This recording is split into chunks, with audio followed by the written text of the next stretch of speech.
One thing you need to be aware of if you are traveling to Sri Lanka right now is that dengue fever cases are on the rise. Since the beginning of 2026, in the first 9 days alone, there was over 2,000 cases. And I am going to share with you my experience with dengue.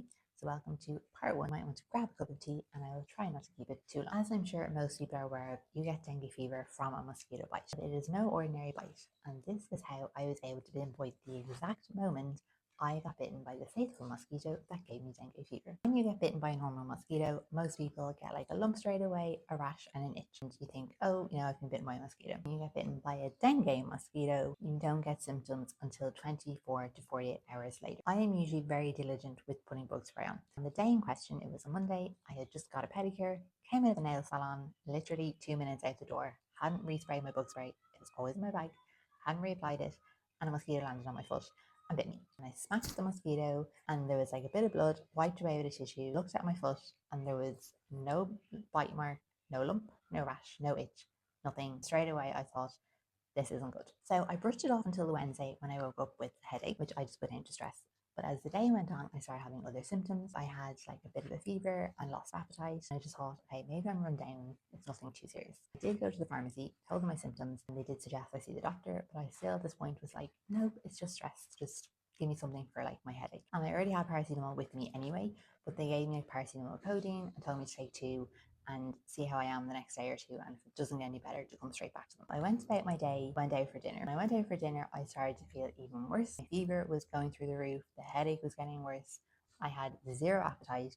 And I just felt like I need to go home and go to bed. So that's what I did. I went back to my accommodation, I went to bed, and it was honestly a very, very rough night. So I didn't sleep at all on the Wednesday night because I started having like severe body aches. I think I've ever experienced pain like it in my life. It just made me so restless, so I couldn't sleep. And by Thursday morning, I was fully aware that I had dengue fever because on top of all those symptoms, I started having severe stomach pains and I was just vomiting all day. Not to be too graphic, but I'd hardly eaten anything anyway, and I was just drinking water, and water wasn't even staying down. I couldn't even get out of bed. I couldn't stand up. I just felt so helpless. Like I couldn't physically do anything. Like I couldn't even move.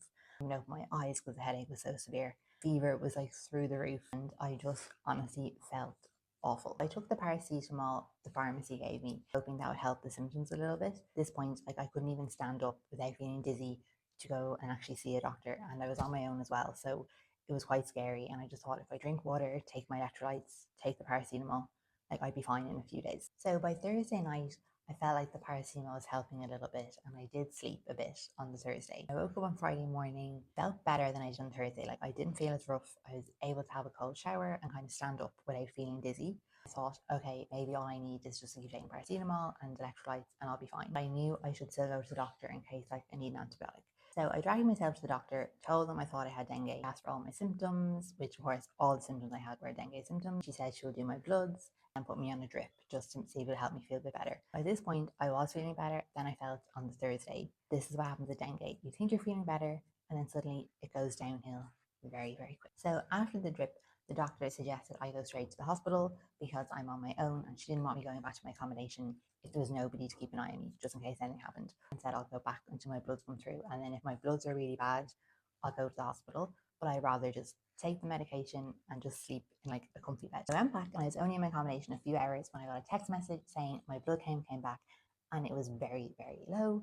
So I think the blood count should be over 150 and mine had already dropped to below 100. So I was told to go straight back to the doctor as soon as possible because they were getting a car to bring me to the hospital. So at this point, I'm like freaking out, like what do I do about my accommodation? What do I do about my stuff? Like how long am I going to be there for? The girl that was messaging me just said, oh, it'll only be 2 or 3 days. So those 2 or 3 days ended up turning into 6 nights, 7 days in hospital. This is actually when I started to feel so much worse before I got better. So make sure you come back tomorrow for part 2, where I will go through the whole hospital experience and how I felt worse before I got better. And if there is anything you get from this video, it is that dengue symptoms do not show up straight away. You need to wait 24 to 40 hours from them.